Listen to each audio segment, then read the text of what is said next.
Good morning, everyone, and welcome to your Scotland Rugby News big match preview ahead of the Six Nations clash against Italy tomorrow afternoon. We've got a full team to look ahead to the game. First of all, Mark McDougall joins us. How are we doing, Mark? Yeah, not bad. Yourself, Derek? Yeah, absolutely fantastic. Thank you. I'm in Lisbon at this moment in time, although you feel like when you go to Portugal, it's going to be a bit of sunshine, given it's March, but it's been absolutely Baltic and today. So there you go. Buongiorno to Gavin as well, who joins us. He is in Rome as we speak. What's the weather like over there, Gav? It's similarly sunny, but not the warmest. So yeah, as you say, you expect some decent weather when you come away, but not to be. I think and the weather forecast for the game tomorrow is not great. It's very Scottish. Yeah. Home from home. How was your trip over yesterday? Was it a long day for you? A reasonably long day. There was a few other Scotland fans on the flight to Milan yesterday morning, and then a reasonably lengthy train from Milan down to Rome. But no, it all went relatively smoothly, which was good. So arrived in Rome late last night, and just once we're done here, I'll head off to the Stadio Olimpico, and we'll hear from the players and coaches later on. Yeah, fantastic. I look forward to that.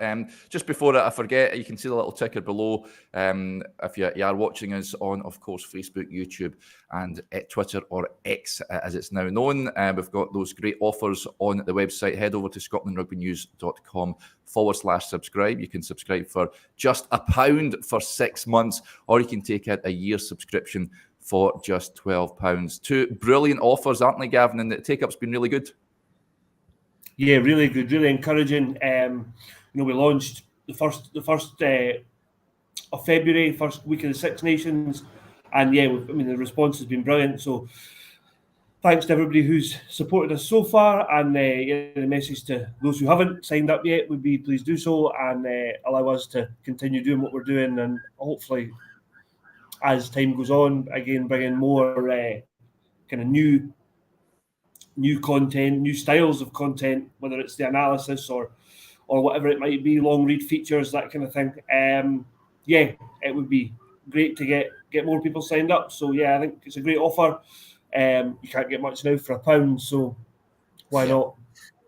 Yeah, absolutely. Right then, let's look ahead to the game tomorrow. Really looking forward to it. Mark, on paper, you'd fancy Scotland. Of course, good record against the Italians. Don't think that they've lost over there since 2012 was the last time. That being said, I felt they were unfortunate against France, it's fair to say, recently. How do you see it going tomorrow? Yeah, I think you're just spot on what you say. I think, obviously, Italy have always kind of been that sort of banana skin over the years. Even Gregor Townsend spoke about it yesterday. It's the game that Italy always kind of, focused on for the Six Nations, the one that they thought they could get a win for. It's quite interesting actually. He spoke about it as he knows that in the past Italy players have kind of been on an extra bit of money if they beat Scotland compared to the other teams for a win bonus. So it kind of sums things up for how Scotland do over there. But yeah, I think it's five wins in a row in Rome for Scotland. It's been a while since Italy won any sort of Six Nations game over there. So yeah, it's always that sort of thing there. It's the banana skin, but I feel like right now Scotland are in a great place, and if they want to keep being viewed as this top team in the Six Nations, they want to be viewed as challenging for it. They want to be put into the position of like Ireland, France, teams like that. They need to be forgetting about banana skin and just going and getting the job done. And I'm pretty confident they will do it. You look at the team, I think it's as good as it could be. Obviously, Ben White is probably the only surprise absentee, but again, I think it's a fair one as well. He's played a lot of rugby, so he comes out. But yeah, I don't think there'll be too much of a problem for Scotland. Italy are also a good side, but I think if Scotland play to the way they can, then it should be a pretty comfortable day for them, I think. Yeah, as Mark touched on there, Gav, no Ben White in the squad. Big call, of course, from Gregor. Do you think it's the right one? It's an interesting one because he's obviously been Scotland's number one scrum half for probably the last 18 months. So you might hear some outside noise from my hotel room But no, it's a really interesting call because, as I say, he's been Scotland's number one scrum half, and although you would like to protect players in terms of the amount of minutes they play, he could have sat on the bench. Ali Price played a wee bit for Edinburgh. He came off the bench for Edinburgh last week. Didn't think he had a great game. So obviously he's on the bench now, but just reward for George Horn, because it's been a long time between Scotland starts. His last one would have been against Russia in the World Cup in 2019. So he's been in great form for Glasgow. He's played well when he's had the chance for Scotland. He thoroughly deserves the opportunity. So I guess it makes sense. But let's make no mistake, I expect Ben White to reclaim that jersey for the trip to Dublin next week. And I think that's only right, given that the way he's been playing. Yeah, Ben White out, Mark, but of course Cam Redpath and Andy Christie are in. Good opportunity for both of them tomorrow.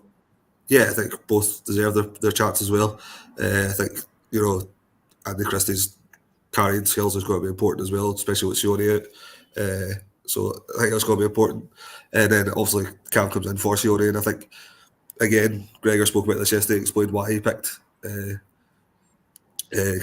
over Stafford McDowell or Rory Hutchinson. I think just he knows what the Scotland team want.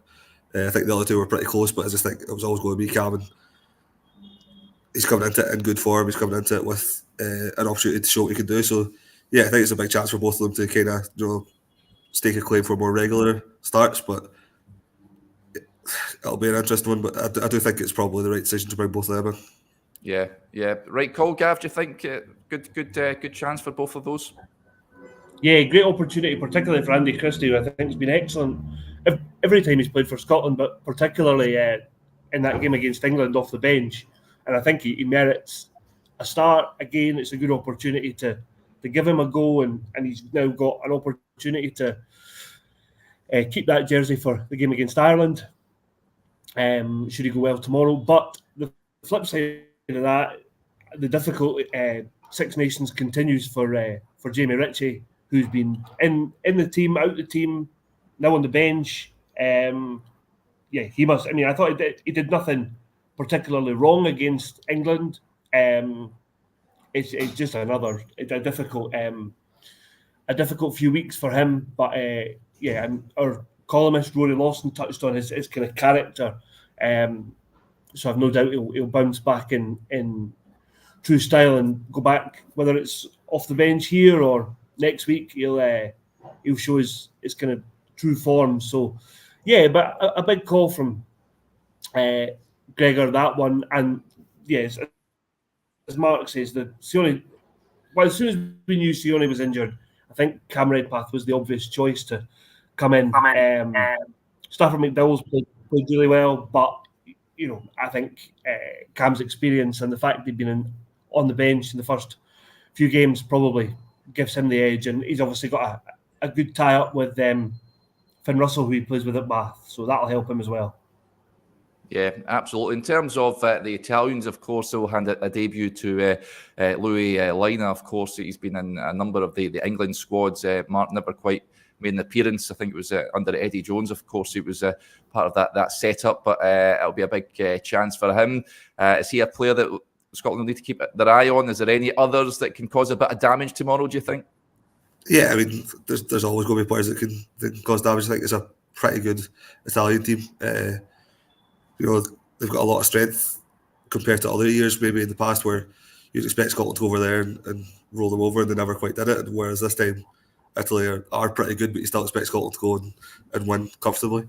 But yeah, Louis Lina is an interesting one. Obviously, got a lot of history in his family, so it's going to be interesting to see how he does.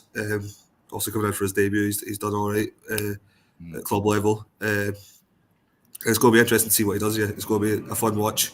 The way Italy play as well is quite exciting, especially over the last year. I mean, obviously they've kind of went a bit more pragmatic over this Six Nations compared to last year, where they were just just really exciting to watch. I thought last year, this year they're still good to watch, but maybe a bit more focused on it and have a bit more of a game plan than maybe what they had in the past. But especially after the World Cup, which didn't quite go well. But yeah, there's loads of players in their team that can cause problems, and they're fun. Like I say, they're fun to watch, so they're always going to be a threat. Yeah, just on that, Gavin, I mean, they'll be backed by a partisan crowd, as we all know, a sellout, I think it is, at the Stadio Olimpico. How do you see them approaching this game? Yeah, I think we touched on it earlier that this is the game the Italians always fancy. Out of them all, especially here, they'll be right up for getting in Scotland's faces. I think they'll know that they can't give Finn Russell an armchair ride, or they might be in a bit of bother. So I expect almost typically Italian, very physical up front. They brought back Seb Negri, who kind of is almost their barometer for their physicality. He'll be a handy operator in their back row with Michele Lamaro, their captain, and Ross Vincent from Exeter. So expect supremely physical, and as Mark said, they might look to kick a bit more than they have through Garbisi and Padrello, their halfbacks. But make no mistake that when they do see an opportunity, they've got more than enough firepower in Capuozzo and Ioane and Menoncello to really punish Scotland. So yeah, it's a game that absolutely Scotland will have to be, not at their very best, I'm not sure, but right up there. Another 8 out of 10 performance is kind of the bare minimum requirement from Scotland. But yeah, it'll be interesting to see how Italy kind of blend those styles, the maybe scare-em approach of last year to the more measured Gonzalo Quesada approach. So yeah, I think they're still trying to find their feet, but they're just a tough prospect here, certainly. Yeah, the brilliantly named Chesney Hawks Dawson gets in touch. He says, more nervous about Scotland playing Italy than any other match so far at this tournament. Would you go along with that, Mark? Or are you pretty confident that Scotland will do the business tomorrow? I think that's just sort of, historic things that are coming up there that we've been so used to Scotland going over there and being in everyone. I can understand it from the fans' point of view. I mean, it's always been that sort of way over the last, I don't know how long, throughout the Six Nations and when Italy have been in it, really. But no, I get what they're saying, but I think it's when Scotland go into things as favourites, it's kind of like, oh no, we should be favourites. We don't like being favourites. That sort of way from the fans. But I don't think the players will, be too bothered about it anymore. I think they've kind of taken it on that they are better than what they have been in recent years, maybe. That they've improved under Gregor Townsend over the last few years, that they should be going and winning these games. So whether the fans will be nervous, and it's always one of those things, I don't think they should be. I think there's 15,000 Scotland fans expected at the game on Saturday, so there's a big away crowd as well. Again, going back to what Townsend spoke about yesterday, it's kind of like it's a home away from home for Scotland, but also with it being a sellout, it's going to be a bit more. I think the atmosphere will be brilliant. I think you look back at the way the game was against France, Murrayfield, where there was a lot of French there. It was a great atmosphere at the game, and it'll kind of be similar on Saturday. I think the Scotland fans will get right behind their team. The Italians will get right behind their team. It's just going to be a fun watch, I think, for everyone. There's going to be a lot of noise in the stands, and there's going to be a good match on the pitch as well, I think. Yeah, I think you're going to be right. Just on Townsend, I mean, he did say, Scotland should be sitting on maximum points going to Rome, of course, but we all know that is not the case. But he was saying he's happy-ish with his team's campaign so far. He says that you've obviously got to be delighted for the team to beat England and retain the Calcutta Cup. But in terms of performance, we're a little bit away from what we know we can deliver. Do you think that's a fair comment, Gav? Yeah, I do, actually. And Pete Horn said something pretty similar in the week that, while they've got results, their performances haven't been great, and that actually was very much the feeling after the England game from the players that, yeah, great. They won the Calcutta Cup, but actually there was a bit of a frustration that they knew that they could play better. And I think I always remember last year's Six Nations Scotland talked about putting together their 5 best performances. That's unlikely. It's unlikely that you put string 5 together in a row. But if Scotland now they've had a break and they've got 2 really tricky away games for different reasons. But, if they can put something close to their best performance in here and then back it up with what will need to be the best performance under Gregor Townsend, full stop, next weekend, then I think people can say, okay, that can be kind of justified progress. But as people might be predicting, if we scrape through here and then lose next week, and we've 3 out of 5, I'm not sure that's how much progress we've actually made, given the teams the state of the other teams in the Six Nations. Interesting point. And of course, there's other games taking place ahead of that game against Ireland. They head to Twickenham. Mark, we're hoping for a favour from the English. Are we going to get it? Well, you guys might be, I'm not. But no, I don't think so. I think, it's one of those ones. Twickenham's always a place that's difficult to go to. Whether England are playing brilliantly or whether they're not at their best, which they haven't been over the last year or so, couple of years. But I just can't see it. I think Ireland will be too strong for them. Again, I just think within the Six Nations, Ireland are just a level above everybody else at this stage. And yeah, I just can't see England having enough on the pitch. I think the only thing that could maybe count in their favour is that all the pressure's on Ireland. England can kind of play with a bit of freedom and just go for it and see what they can do. Obviously, there's always going to be pressure on England, but there's a bit less than maybe normal. I think a lot of people just kind of expect that Ireland will go there and win, so it kind of takes a wee bit off them. But yeah, I can't see it happening. Unfortunately for Scotland, I don't think that it'll go down to a last day decider in Dublin, which would be pretty interesting on St Patrick's weekend as well. So yeah, I just think Ireland will be too much for England, and we'll get the win. Yeah, a chance for the Triple Crown, of course. But Gav, Twickenham, it's a strange situation. We were hoping that England can do us a favour, but it's unlikely, isn't it? Yeah, it is. I think, unfortunately, as much as I would love to say, let's all get behind Steve Borthwick's team, I think they're probably on a bit of a hide into nothing. Do you know, though, it's interesting because at the minute, I think they find themselves caught between 2 attempts at playing 2 styles. One that's more akin to how Scotland played, trying to throw the ball about a bit, and the other one being what worked for them at the World Cup, which is just kicking the leather off the ball. And I actually think they might revert to type this weekend. He's picked a big pack. George Ford's still at 10. I wouldn't be surprised if England say, right, the only way we can have a chance of winning this is to make it a real arm wrestle. And if they just say, right, we're just going to put Ireland under as much kick pressure as we possibly can, because other than that, I think Scotland fans won't like it, but I think Mark's probably right that it's a tough old ask.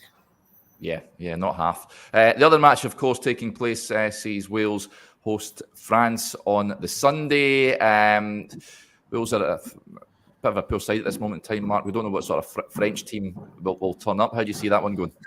Yeah, I think you've pretty much summed it up there. You've got a Wales team that's not really, they've shown in bits that they could maybe be good in the future, and then you've got the France team that I think everybody expected a lot more of them coming into this.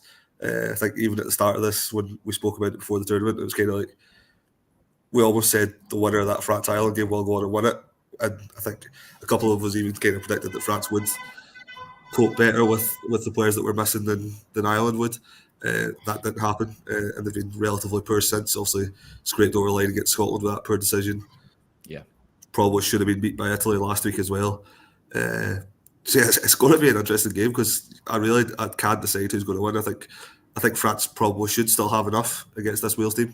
But then again, Wales have shown at times that they can get on the ball, they can play a bit of rugby, they can score points. But yeah, I think it's going to be an interesting one, but I'll probably have France edging it. Yeah, would you agree, Gav? Yes, but I like that word, edging it. I think that's probably sums it up. Within a score, I think France have just got enough. They haven't disintegrated to the level that I think people maybe have assumed that they have. They've had some poor performances, but let's not forget they're missing their absolute talisman Antoine Dupont, but also Romain Ntamak, Gregory Aldrit sat out the game against Italy, and Mathieu Jalibert went off injured. So a big job for Thomas Ramos, who's filling in at 10. But I think they probably, if you did a person by person comparison, you'd have more French players in a combined 15 than you would Welsh, and I think they probably just have enough to edge that one. But again, I think it'll be close, and who knows. Yeah, you just froze there. I've got you back there. Paul Maitland with the point here. I'm just going to block your face out for a second. Cafe says Ireland are being coached by a rugby league man and a rugby league style, and they play rugby union at rugby league pace. Just watch the speed that they get their shape back. We need to match that speed next week for the entire match. It's a good point, isn't it, Mark, that Paul makes there. They are quick. They are the team to beat. As Gav said a little earlier on, Scotland will probably have to play the best they've ever done under Gregor to get a result over there. Yeah, the intensity that I'll play with just is a bit ridiculous. They're just so fast. But yeah, like you said, they have to play at their best. Scotland will have to be at their best to sort of get a result next week.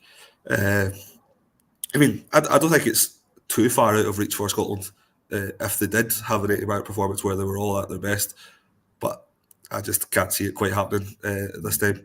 But they're getting closer. It's getting more interesting. I think Scotland should hopefully finish second. I hope so anyway. I can't see them finishing first, but second should be in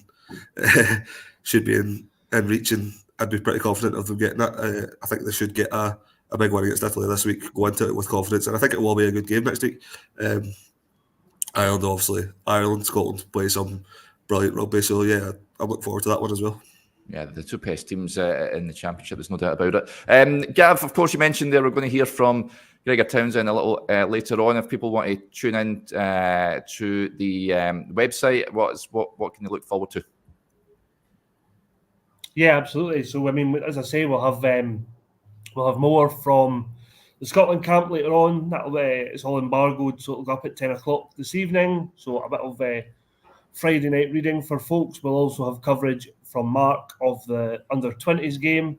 They're in Treviso looking for their first win of the Six Nations against an Italian team who beat France last time out. We've got loads of analysis from Kevin Miller and Sam Larner on looking ahead to the game. And we've also got an exclusive interview with Italy's Monty Ioane that'll be online ahead of the game. So yeah, loads there. And as I say, that subscriber offer for £1 for 6 months is not to be sniffed at. It certainly is not. A cracking offer, folks. Head over to www.scotlandrugbynews.com/subscribe to sign up. You will not be disappointed. Right, lads, that'll do us there. Huge thanks to Mark and to Gavin. Have you been out? Are you going to frequent a few Italian cafes today, Gav? I would think so. That would be nice to. When in Rome, to get out about, have a slice of exactly when in Rome. Have a slice of pizza and maybe a beer once I'm finished work. So yeah, it should be a good weekend. Hopefully Scotland's win here is the icing on the cake. Yeah, get a tenant super lager down there. That's a delicacy over there in Italy. So, I'm sure you'll have a great time. Hopefully, we get a Scotland win as well tomorrow, folks. That game, of course, taking place tomorrow afternoon at 2:15. Right, that'll do us there. Thank you to each and every one of you for tuning in, and we'll speak to you a little later on. Bye.